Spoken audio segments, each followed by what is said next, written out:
कर युग में कैसे हुई लड़ाई, क्यों भगवान शिवा को करना पढ़ना आए। यह कहानी बहुत ही रोचक है। दोस्तों, वीडियो शुरू करने से पहले एक छोटा सा निवेदन है कि कमेंट में हर हर महादेव अवश्य लिखे। ये कहानी है सतयुग, त्रेता, द्वापर और कलयुग कर युगों की एक समय की बात है। चारों युग यानी चारों भाई एक साथ बैठे हुए थे। तब आपस में चारों में वाद विवाद होने लगता है। सतयुग, त्रेता, द्वापर और कलयुग चारों एक साथ बैठे हुए विवादों में उलझने लगे। सबसे पहले सतयुग खाने लगा कि अरे मूर्ख, तुम सब मुझे छोटे हो, तुम मेरी बराबरी कैसे करने लगे।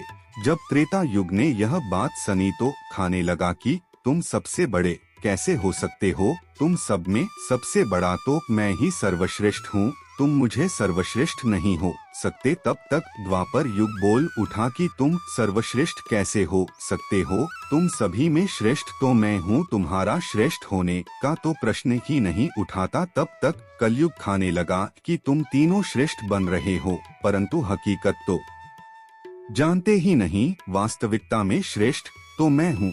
इस तरह से चारों युग आपस में झगड़ना लगे। तब चारों युगों ने फैसला किया कि हम आपस में फैसला नहीं कर सकते कि हम में से कौन बड़ा है, कौन सर्वश्रेष्ठ है। इसका फैसला तो भगवान भोलेनाथ करेंगे। चलिए वहाँ चलते हैं। भोलेनाथ ही आदि और अनंत है। चलिए उन्हीं के पास कैलाश पर चलते हैं। वहीं हमें बताएंगे कि हम में कौन बड़ा है और कौन छोटा है। इसका निर्णय स्वयं भगवान शंकर करेंगे। इसका निर्णय हम नहीं कर सकते। चारों युगों ने मिलकर योजना बनाई कि चलिए कैलाश पर चलते हैं। चारों युग कैलाश पर्वत चले जाते हैं।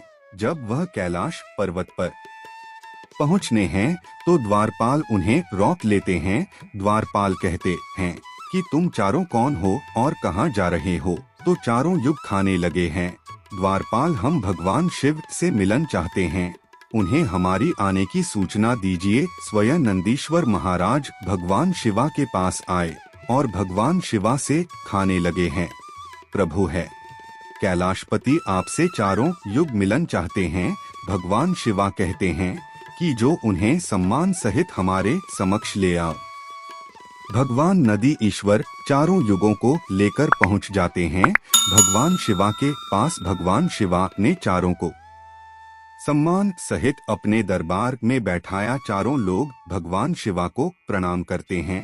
तब भगवान शिवा ने चारों युगों से कहा कि आप सभी का हमारे दरबार में, हमारे कैलाश पर स्वागत है। कहो तुम्हारे आने का क्या कारण है। तुम तो स्वयं ही कालचक्र हो, तुम तो स्वयं ही समय हो, फिर ऐसा क्या कारण है कि तुम्हें हमारे पास आना पड़ा। चारों युग कहते हैं कि है सृष्टि के रचिता है भगवान शिवा। हम चारों में विवाद खड़ा हो गया है और हम उसे विवाद का समाधान नहीं कर पे, इसीलिए हम आपके पास आए हैं। अब हम आपसे निवेदन करते हैं और गुहार करते हैं कि है भगवान, आप ही हमारा फैसला करें, आप हमारा न्याय करें और हमें बताएं कि हम चारों में सबसे बड़ा कौन है, हम चारों में सर्वश्रेष्ठ कौन है। भगवान शिवा कहते हैं कि इसका फैसला तो तब होगा जब आप चारों अपना अपना फैसला सुनेंगे। तब भगवान शिवा सतयुग से कहते हैं कि है सतयुग, तुम बताओ तुम कैसे बड़े हो। तुम अपने आप को सर्वश्रेष्ठ बताने की कोशिश कर रहे हो, लेकिन वो कैसे, यह मुझे बताओ। तब भगवान शिवा से सदैव कहता है कि देखिए प्रभु, मेरी आयु सबसे ज्यादा है, मैं 17 लाख वर्ष का हूँ और अन्य युग हमसे तो बहुत छोटे हैं, इसीलिए मैं इन सभी से लंबी आयु का हूँ। तब तक कलयुग बोल उठा खाने लगा कि है प्रभु, मैंने तो यही सुना है कि व्यक्ति कभी आयु से बड़ा नहीं होता, व्यक्ति तो गुना से बड़ा होता है। भगवान शिवा ने कलयुग की दलील को माना और सतयुग से कहा कि सतयुग, तुम इस तरह तो बड़े नहीं हो सकते। सतयुग खाने लगा कि है प्रभु, मेरे युग में जो व्यक्ति हुए वह बड़े ही बलवान हुए, बड़े ही पराक्रमी हुए। वे पृथ्वी को उठा ले जाए ऐसे पराक्रमी और बलवान थे। और मेरे राज में भगवान श्री हरि विष्णु ने कई अवतार लिए। देखिए प्रभु, नरसिंह अवतार मेरे ही कल में हुआ, वराह अवतार मेरे ही कल में हुआ, मत्स्य अवतार मेरे ही शासन काल में हुआ, तब तक त्रेता युग बोल उठा, नहीं प्रभु श्री हरि विष्णु के अवतार होने से सतयुग बड़े नहीं हो सकते हैं। प्रभु अवतार तो मर्यादा पुरुषोत्तम श्री राम का मेरे कल में भी हुआ था, जिन्होंने संसार को मर्यादा का पाठ सिखाया। और अगर बलवान की बात करते हो तो कुंभकर्ण जैसे योद्धा, राम रावण जैसे योद्धा मेरे शासनकाल में भी हुए हैं। प्रभु इस तरह से सतयुग बड़ा नहीं हो सकता, तो फिर इन सब में बड़ा तो मैं हूँ। जब यह बात द्वापर युग ने सनी तो द्वापर युग खाने लगे की है। प्रभु दोनों बड़े बन रहे हैं, परंतु यह दोनों बड़े कैसे हो सकते हैं? देखिए प्रभु, आप जानते हैं कि जब मेरा शासनकाल आया तो मेरे कल में तो भगवान श्री त्रेता युग बोल उठा, नहीं प्रभु श्री हरि विष्णु के अवतार होने से सतयुग बड़े नहीं हो सकते हैं। प्रभु अवतार तो मर्यादा पुरुषोत्तम श्री राम का मेरे कल में भी हुआ था, जिन्होंने संसार को मर्यादा का पाठ सिखाया। और अगर बलवान की बात करते हो तो कुंभकर्ण जैसे योद्धा, राम रावण जैसे योद्धा मेरे शासनकाल में भी हुए हैं। प्रभु इस तरह से सतयुग बड़ा नहीं हो सकता, तो फिर इन सब में बड़ा तो मैं हूँ। जब यह बात द्वापर युग ने सनी तो द्वापर युग खाने लगे की है। प्रभु दोनों बड़े बन रहे हैं, परंतु यह दोनों बड़े कैसे हो सकते हैं?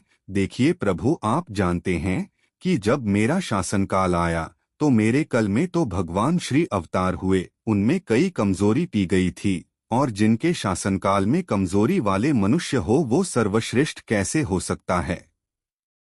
कलयुग खाने लगा कि नहीं, भगवान मेरा शासनकाल सबसे अच्छा है।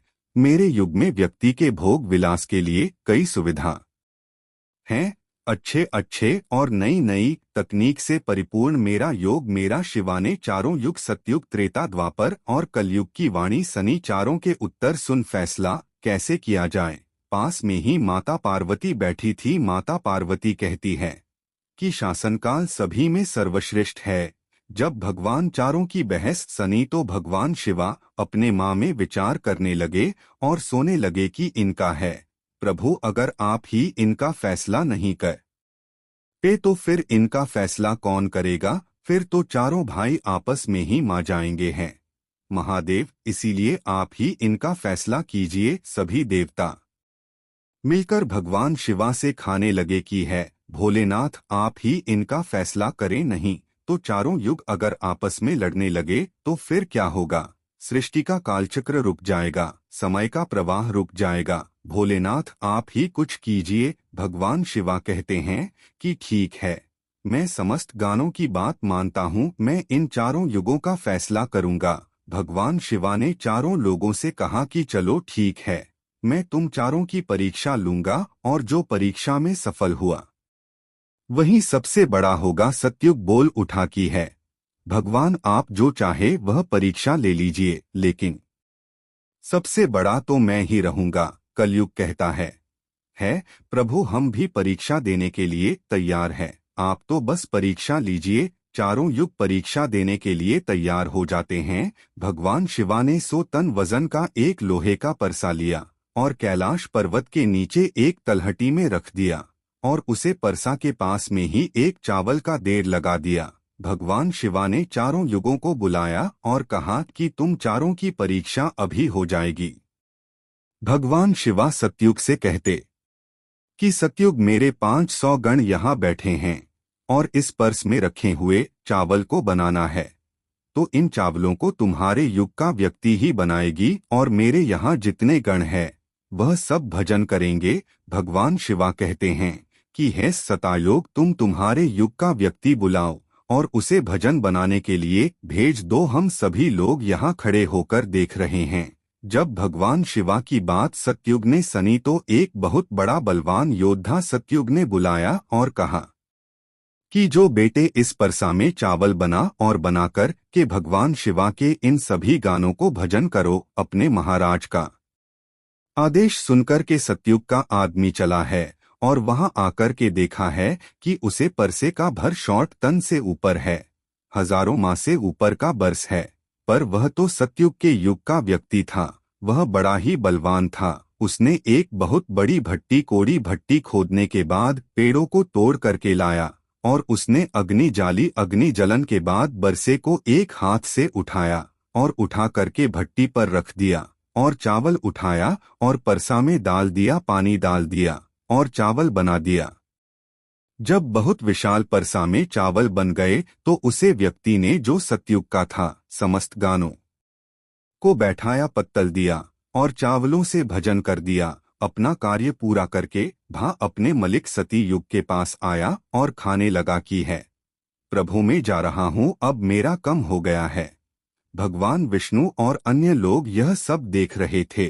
फिर भगवान शिवा त्रेता युग से कहते हैं कि हे त्रेता, तुम अपने युग के व्यक्ति को भेजो और यह बरसात जो रखा हुआ है इसे मैं अपनी माया से हटा देता हूँ और इसी के समाज दूसरा परसा बना देता हूँ। अब तुम अपने युग के व्यक्ति से इस चावल को बनवाओ और मेरे 500 गानों को भजन करवाओ। तो त्रेता युग ने कहा कि ठीक है प्रभु, जैसी आपकी आज्ञा। त्रेता युग ने भी अपना एक महान योद्धा कुंभकर्ण जैसा बलवान प्रकट किया और उसको आदेश दिया कि जो तलहटी में नीचे हजारों टन का परसा रखा हुआ है, इसमें हजारों मंजू चावल रखा है, उसे बनाना है, पकाना है और जब चावल पाक करके तैयार हो जैन तो इन 500 गानों को खाना खिलाना है। त्रेता युग का व्यक्ति भी बड़ा ही बलवान था। वह उसे परसे के पास आया। पास में एक भट्टी कोड़ी और उसे परसे को दोनों हाथों से उठाकर के भट्टी पर रख दिया और ऊपर सिरखना के बाद अग्नि जाली और अग्नि जलाकर उसमें चावल डाला, पानी डाला, चावल पाक करके तैयार हो गए। त्रेता युग के व्यक्ति ने, जो भगवान शिवा के गण थे, उन सबको खाना खिलाया और भजन करने के बाद सभी गाना वापस कैलाश पर्वत पे गए। भगवान शिवा ने फिर अपनी शक्ति से उसे परसे को हटा दिया। अब भगवान शिवा द्वापर युग से कहते हैं कि द्वापर, ये दोनों युग अपनी अपनी परीक्षा दे चुके हैं, अब तुम्हारी बड़ी है। देखिए, इनता ही बड़ा परसा उसे तलती में दिखाई दे रहा है और हजारों मां चावल रखे हुए हैं और तुम्हें मेरे 1500 गानों को भजन करना है। द्वापर खाने लगा कि ठीक है प्रभु, आपकी जैसी इच्छा, मैं पूरा पर्यटन करूंगा कि मेरे युग का जो व्यक्ति है आपके सभी गानों को खाना मिला कर सके वहां पर। द्वापर युग ने भी एक भीम जैसे अवतार वाला बड़ा ही ताकतवर बलवान व्यक्ति को बना करके खड़ा कर दिया और उसे कहा कि जाइए, देखिए तलहटी में परसा रखा हुआ है, वहां रखे बरसे में उसे चावल को बनाना है और बनाकर इन सभी गानों को भजन करना है। वह व्यक्ति कहता है कि ठीक है प्रभु, जैसी आपकी आज्ञा। द्वापर युग का व्यक्ति चला जाता है। वह देखा है कि परसा आकार में बड़ा है, उठाने में ताकत लगानी पड़ेगी। उसने भट्टी कोड़ी और लड़कियों की व्यवस्था की और उसे परसे को दोनों हाथों से उठाया, क्योंकि उसे सतयुग और त्रेता युग के व्यक्ति आराम से उठा सकते थे, लेकिन उसे बहुत ताकत लगानी पड़ी। पूरी ताकत लगाकर उसने उसे परसे को उठाया और उठाकर के जैसे तैसे खींचकर नीचे अग्नि जाली और उसमें चावल डाल दिए और जब चावल पाक गए तो भगवान शिवा के उन सभी गानों को भजन कराया। खाना खिलौने के बाद वह द्वापर युग का व्यक्ति अपने मलिक के पास आता है और कहता है कि प्रभु, मैंने अपना कम कर दिया। वहां पर द्वापर युग उससे बहुत खुश हुआ और कहा, शाबाश, अब तुम जा सकते हो। अब भगवान शिवा कहते हैं कि है कलयुग अब तुम्हारी बड़ी है। जो परसा तुम देख रहे हो उसका वजन कम नहीं होगा, उसका वजन उतना ही रहेगा, हजारों टन। लेकिन जब तुम्हें परीक्षा देनी है तो माने को तैयार नहीं थे कि तुम सबसे छोटे हो, लेकिन तुमने तो माना नहीं। तुम्हारे आदमी की आयु भी मंत्र 100 वर्ष है, जबकि अन्य लोगों की आयु बहुत अधिक होती है। सतयुग के मनुष्य की आयु 1,00,000 वर्ष होती थी, त्रेता युग में 10,000 वर्ष होती थी और द्वापर युग में 1,000 वर्ष होती थी और एक कलयुग तुम्हारे शासन में मंत्र 100 वर्षीय और तुम्हारा आदमी भी छोटा है। जब भगवान शिवा की बातें कलयुग में सनी तो कलयुग कहता है कि प्रभु ठीक है, मैं आपकी बात मानता हूँ, लेकिन पहले ही आप मुझे इस तरीके से हताश मत कीजिए। प्रभु, आप तो एक न्याय करते हैं, सबको मौका दिया जा रहा है, हम भी परीक्षा देकर देखेंगे, यदि हमसे नहीं हो पाया तब जाकर हम मानेंगे। भगवान शिवा कहते हैं, ठीक है, तुम अपना आदमी बुला लो। फिर भगवान शिवा कहते हैं कि यह प्रसाद देख रहे हो, हजारों ठंड का है, वहां चावल रखा है। यह हजारों किलोमीटर का परसा है और इसमें इतने सारे चावल रखे हुए हैं, तुम्हारा व्यक्ति क्या करेगा? कलयुग कहता है कि ठीक है प्रभु, आप मेरा तमाशा तो देखिए। तीनों युग हंसने लगे। भगवान शिवा भी उसकी बात को सुनकर अचंभित थे। भगवान शिवा सोच रहे थे कि क्या कलयुग का व्यक्ति इतने हजारों की लोटन के पर्स को उठा पाएगा। कलयुग ने बड़े ही बुद्धिमान व्यक्ति को पैदा किया। बड़ा ही तीव्र व्यक्ति था, बहुत ज्यादा सोने वाला व्यक्ति था, सभी गुना से संपन्न व्यक्ति को कलयुग में पैदा किया और पैदा करके व्यक्ति से कहा कि बेटे, तुम्हें अपनी शक्ति दिखानी है, परीक्षा का समय है, यदि तुम इसमें असफल हो गए तो मैं सबसे छोटा हो जाऊंगा। वह व्यक्ति अपने महाराज से कहता है कि महाराज, आप इसे 1 वर्षा की बात करते हैं, ऐसे हजारों परसा हमारे सामने हो तो भी परेशानी नहीं है।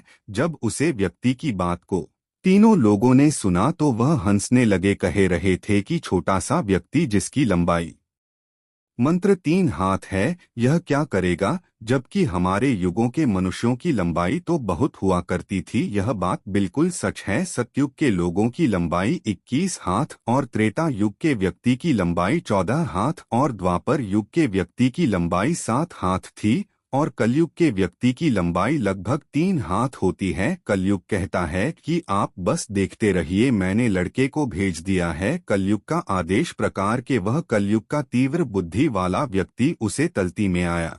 तलहट्टी में आकर उसने देखा कि पर्स का वजन तो बड़ा ही विशाल है, मैं इसे उठा नहीं पाऊंगा।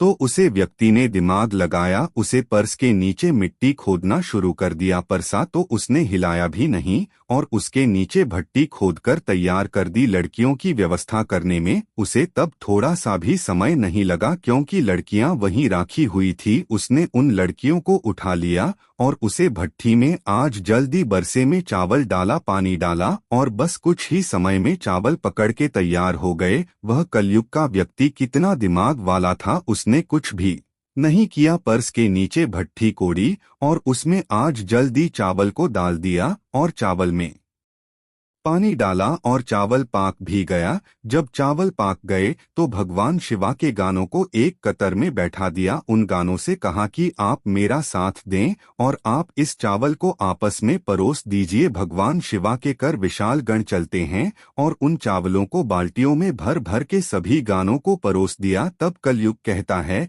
कि अब आप सब भजन कर सकते हैं। भगवान शिवा के सभी गण खुशी खुशी भजन करते हैं। कलयुग के मनुष्य ने उनकर शेष बच्चे गानों को भी भजन कराया। भजन करने के बाद उसे पर्स को साफ किया और परसा वहीं छोड़ दिया और उसका कम पूरा हो गया। वो अपने महाराज कलयुग के पास आया और आकर के कलयुग से कहा कि है प्रभु, मैंने आपका कम कर दिया है। कलयुग बहुत खुश था, खाने लगा, शाबाश, आपने मेरी लॉज रख ली, आपने मेरी परीक्षा पास कर ली। भगवान शिवा और तीनों युग देखकर अचंभित रह। भगवान शिवा, अब आप निर्णय कीजिए कि हम में से बड़ा कौन है। भगवान शिवा माँ में विचार करने लगे और सोच करके जवाब दिया। भगवान शिवा कहते हैं कि मैंने तुम चारों की परीक्षा अच्छी। जब सतयुग का व्यक्ति आया तो उसने अपनी ताकत लगे और ताकत लगाकर पर्स को उठा करके अग्नि पे रख दिया और स्वयं ने ही मेरे सभी गानों को चावल परोसा। जब त्रेता युग की बड़ी आई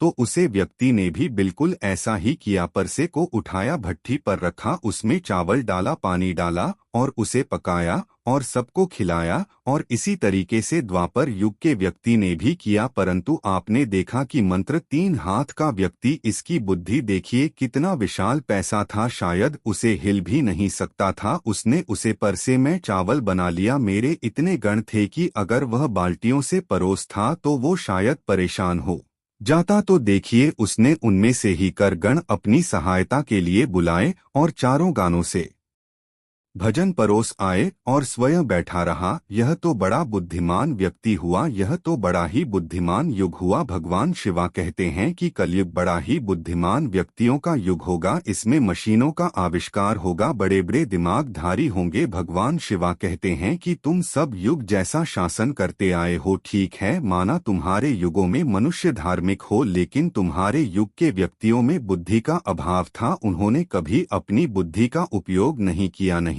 तो कुंभकर्ण, रावण इनके जैसे महान योद्धा जिनको करने के लिए स्वयं भगवान अवतार ले लेकर आए, और वे इतना मूर्ख थे, यह नहीं जान सके कि यह भगवान है, यह सृष्टि के रचनाकार हैं, और उनसे युद्ध किया और सभी के सभी मारे गए। कलयुग के व्यक्ति को देखो आप, वो कितना बुद्धिमान है, और आगे आने वाले युगों में, आगे आने वाले कलयुग के राज में वैसे ही बुद्धिमान व्यक्ति देखने को मिलेंगे। तो भगवान शिवा ने फैसला किया कि तुम चारों में सबसे बड़ा कलयुग होगा। कलयुग मशीनों का युग होगा। काली का नाम है मशीन, और युग माने समय। कलयुग मशीनों का समय होगा। इस समय बड़ी बड़ी मशीनों का आविष्कार होगा, जो कि सतयुग, त्रेता युग और द्वापर युग में नहीं हो पाएगा। भगवान शिवा की बातें सुनकर वह और चारों युग अपने अपने धमौन को और अपने अपने राज्यों को लौट जाते हैं। इस प्रकार भगवान शिवा ने चारों युगों का फैसला किया।